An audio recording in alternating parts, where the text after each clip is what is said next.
आइए मैं आपको अवगत कराता हूँ बबीता और श्याम बहादुर के मर्डर मिस्ट्री से।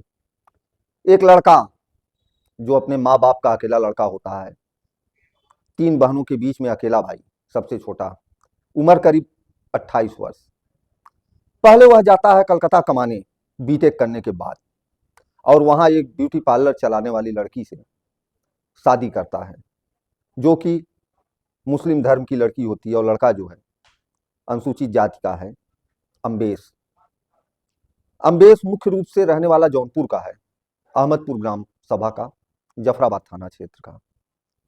जब वह कलकत्ता कमाने जाता है तो बहुत से सपने उसके माँ बाप सजाए रहते हैं कि मेरा बेटा अच्छा काम करेगा, अच्छा नाम कमाएगा और हम लोगों के बुढ़ापे की लाठी बनेगा। उसके लिए एक आलीशान मकान बनाते हैं, घर पे गाड़ी खरीदते हैं, बुलेट खरीदते हैं, कार खरीदते हैं, सारी सुविधाएं जुटा के उनके माँ बाप रखते हैं। क्योंकि पिताजी वंदे भारत ट्रेन चलाते थे, लोको पायलट थे, वंदे भारत से रिटायर हुए थे, 61 वर्ष के करीब उम्र रही। 8 तारीख के रात 8/12/2025 रात में माँ से झगड़ा होती है प्रॉपर्टी को लेके, और उसी लव मैरिज को लेके जो अंतर सांप्रदायिक विवाह इसने कर रखा था, जिससे 2 बच्चे भी हैं। बात इतने आगे बढ़ जाती है कि एक लड़का अपने माँ के ऊपर हाथ उठा देता है, और सिर्फ हाथ ही नहीं उठाता, माँ को टुकड़े टुकड़े काटता है, उसके बाद बोरी में भर देता है। पिता को टुकड़े टुकड़े काटता है, उसके बाद बोरी में भर देता है।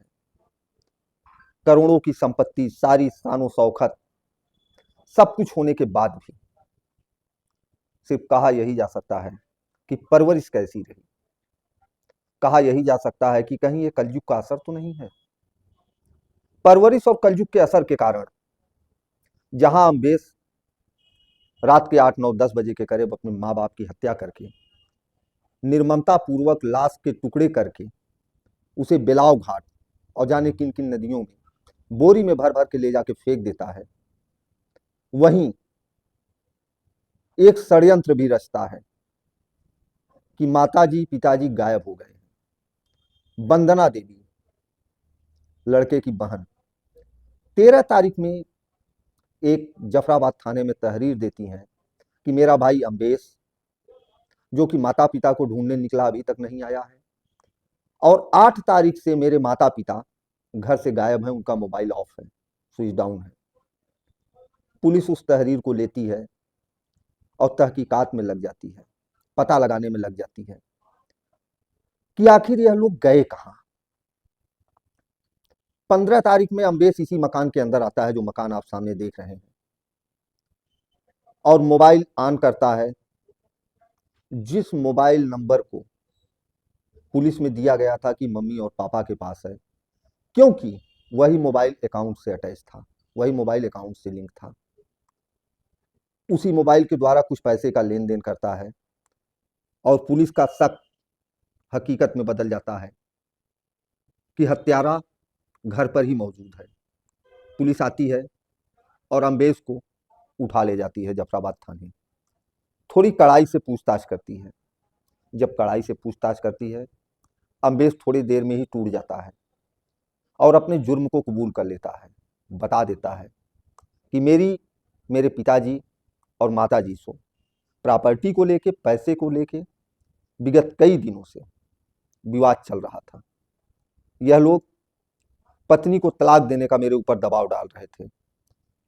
मैं समझ नहीं पा रहा था क्या करूं क्या ना करूं, और मेरे द्वारा मेरे माता और पिता की हत्या हो जाती है।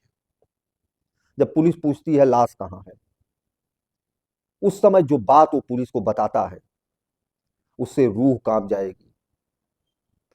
सुनने वाले थर्रा जाएंगे, करने वाले ने जाने कैसे कर दिया।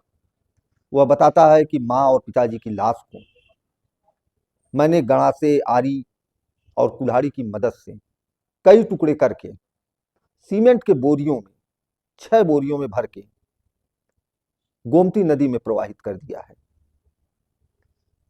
अब पुलिस लग जाती है उस लाश को बरामद करने के लिए और हत्या में प्रयुक्त चीजों को बरामद करने के लिए।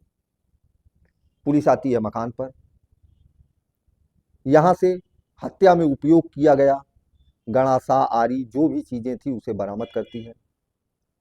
पर 8 तारीख की घटना, 13 तारीख में एफआईआर नोटिस, और 15 तारीख से जांच शुरू की। लाश है कहां? तो करीब 8 दिन का समय हो जाने के कारण वह बोरियां बरामद नहीं हो पा रही हैं। सारी चीजें मिल रही हैं, फॉरेंसिक टीम लगी हुई है, फॉरेंसिक टीम ने सारी चीज जुटा ली, पर वह लाश अभी तक बरामद नहीं हो पा रही है। नदी के बहाव में वो लाश कहां बह के चली गई है कुछ पता नहीं चल रहा है। पर यह घटना इतनी दर्दनाक रही।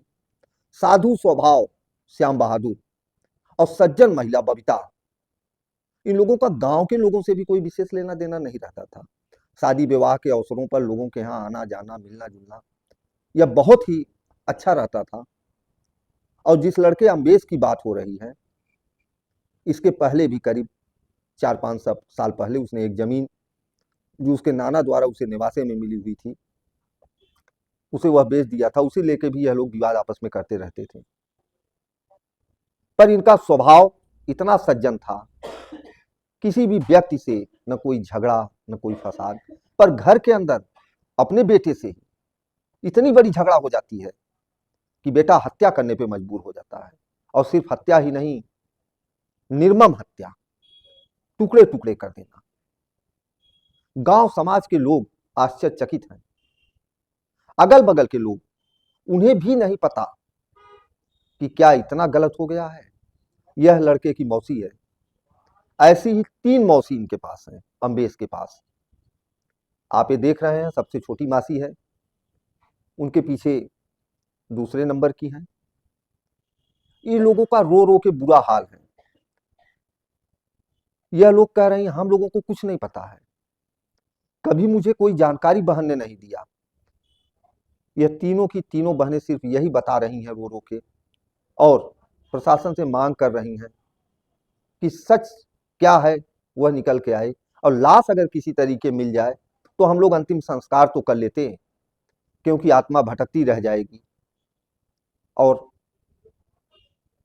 अंतिम संस्कार अगर नहीं हो पाएगा, पूरे गांव क्षेत्र में चारों तरफ यह चर्चा आम हो गई है। यह कलयुगी बेटा एक उदाहरण बन गया है जौनपुर के लिए, जिसने सिर्फ प्रॉपर्टी के लिए और प्रेम विवाह का जो उसका प्रकरण था उसके लिए अपने माँ बाप की हत्या किया हुआ है। यह प्रकरण कोई साधारण प्रकरण नहीं है। समाज को इस घटना से सीख लेने की जरूरत है, क्योंकि समाज इतना गंदा हो चुका है। आज के लड़के माँ बाप को माँ बाप न समझ के गाजर, मूली और मुर्गी समझ रहे हैं, जो टुकड़े टुकड़े काट के फेंक दे रहे हैं। इस घटना से जो भी और जानकारी निकल के सामने आएगी, मैं आपको बताता रहूंगा। धन्यवाद।